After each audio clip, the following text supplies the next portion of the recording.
Hi there, Ben Rogers once again, and as you can see, we've got a bunch of stuff here to talk about. Well, I'll talk about it. I mean, you do your own talking, get your own show, you know. I mean, anyway, it's me doing the talking, right? So pay very careful attention.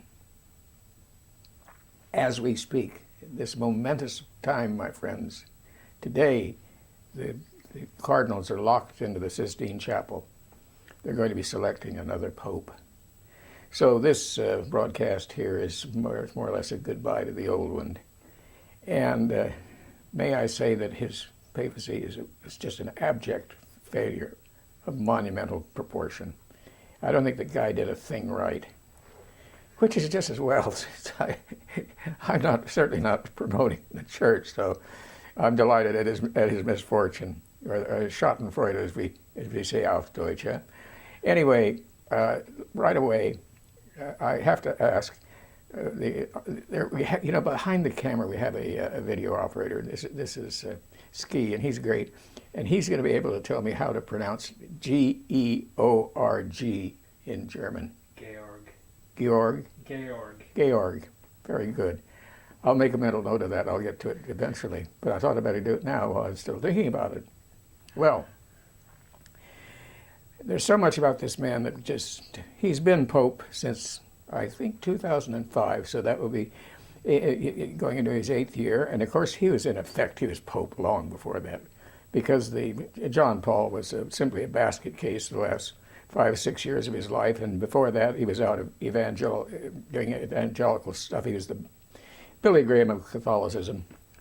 And so it all fell onto the shoulders of Ratzinger, Joseph Cardinal Ratzinger, and so much that went wrong went over his desk, and he is totally responsible for it.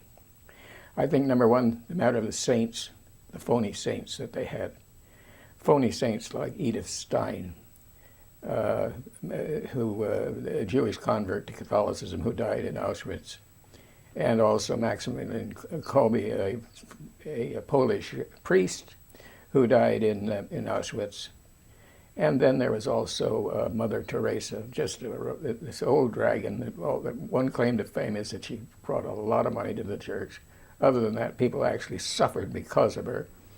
And then finally, it's people like Juan Diego, the saint of Mexico, who's responsible, for the Virgin of Guadalupe. These things, and of course, Ratzinger knows these things are phony. He knows it to the core of his being, and yet he'll face this thing onto people. It's unbelievable.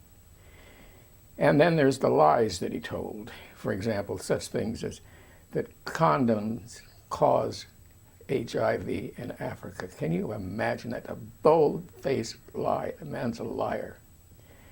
And also such lies as the saying that the percentage of pedophile priests as a percentage of the total priest population is far less than it is in the general population. Out and out lie. He's just a phony.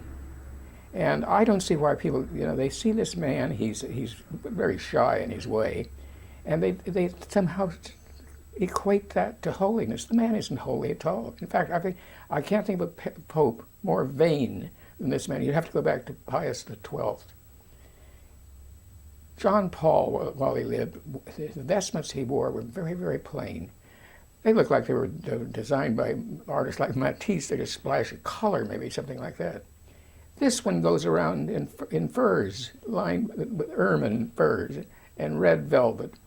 And you never saw him in the same costume twice. The nuns and the priests and the tailors, my God, they must have worked day and night to outfit this guy. He was really a clothes horse. There's no other word for it. Well, we won't be too sad to see him go, but we bring up something, and this will explain what I was asking about Georg.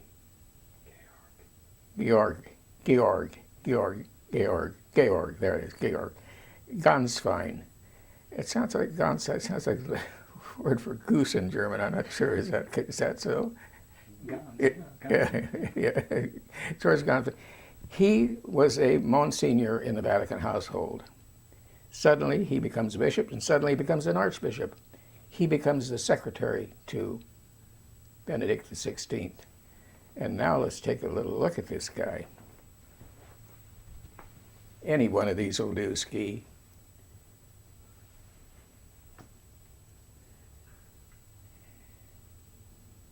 How about that? I mean, what has George Clooney got on this guy? Look at this thing. Isn't that beautiful? And now what's interesting about this guy is he is the head of the so-called head of the household in the Vatican under Benedict XVI. He is the man you have to get by to see the Pope. He's the gatekeeper. Now, isn't he gorgeous? He's referred to as Gorgeous George in the press in Italy. They call him, in this case, Georg, but they call him Gorgeous George. And with that comes the notion that he might, that Benedict may be gay, and I'll get to that in a second. But here's an interesting thing. Now that Benedict is retired, he's going to have a secretary. The secretary is going to be Archbishop Gonswein. Not merely that, Gonswein will also be the secretary and head of the household of the new pope, whoever he is. The archbishop will spend the nights with Benedict in these new apartments, but during the daylight hours he will serve as the secretary to the new pope. What's all this talk about Benedict XVI retiring, may I ask? Do you really believe that? Now, as far as the gay thing is concerned, I didn't bring it up, but one of the most famous gay journalists did, a fellow by the name of Andrew Sullivan. And for our next upload, I'll be telling you something about gays in the ministry of the Catholic Church. So join me then, and we'll have more show and tell, and we'll have a happy time sorting it all out. Until then, take my blessing.